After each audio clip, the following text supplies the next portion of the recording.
은혜의 유월절 어린 양의 피 우리를 살리신 보혈.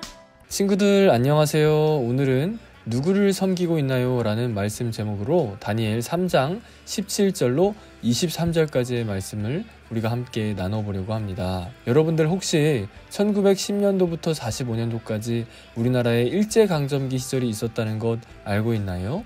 그때 일본은 정치, 경제, 사회, 문화 여러 방면으로 우리 민족을 탄압을 했는데요. 종교적으로도 탄압을 했는데 이것이 신사참배라는 것입니다. 신사참배란 천황을 신격화하고 천황을 모시는 신당을 세워서 그 앞에 사람들로 하여금 강압적으로 절을 한 것이 바로 신사참배이죠.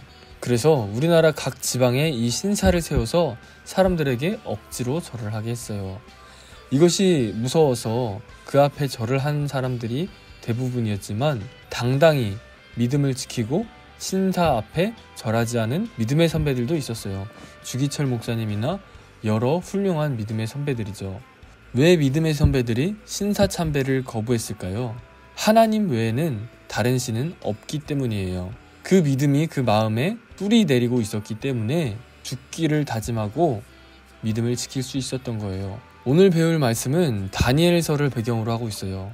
이스라엘 백성들이 바벨론에 의해 포로로 끌려가고 다니엘과 사드락, 메삭, 아벳느고도 포로로 끌려갔는데 어느 날 이 바벨론의 느부갓네살 왕이 이상한 꿈을 꾸었던 것을 다니엘이 해석을 했습니다.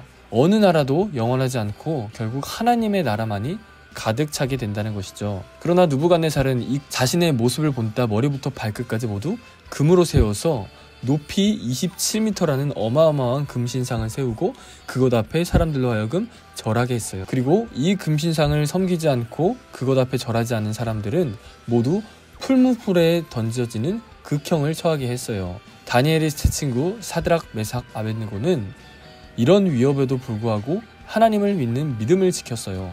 나에게 생명의 위협이 찾아왔을 때 우리는 과연 그 믿음을 지킬 수 있을까요? 다니엘과 세 친구 사드락, 메삭, 아벳느고가 왕의 신하가 된 것을 싫어한 사람들은 이 친구들이 왕의 신상 앞에 절하지 않은 것을 고발했어요. 왕은 한 번만 더 기회를 주기로 했어요. 왕이 기회를 줬음에도 불구하고 사드락, 메삭, 아벳느고는 하나님만 섬기겠다고 했어요. 그리고 하나님이 우리를 건져내실 것이라는 믿음이 있었어요.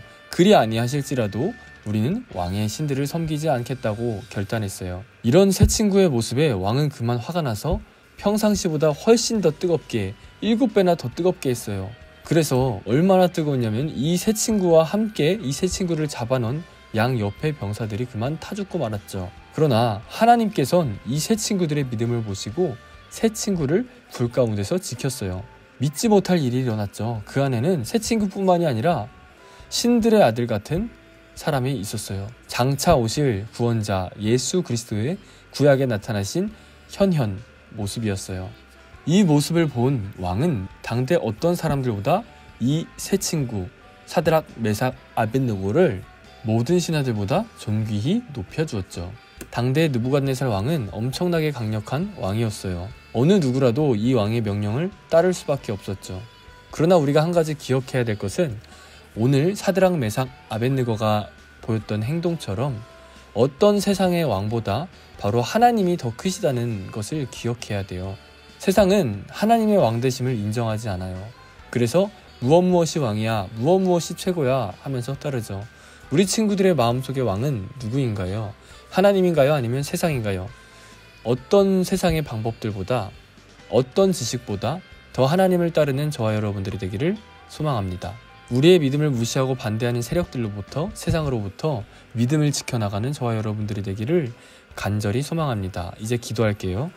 사랑해 주님, 우리가 어떠한 순간이 와도 하나님만을 섬긴다는 것을 기억하고 하나님만이 왕이라는 사실을 기억하게 해주세요. 예수님의 이름으로 기도합니다. 아멘.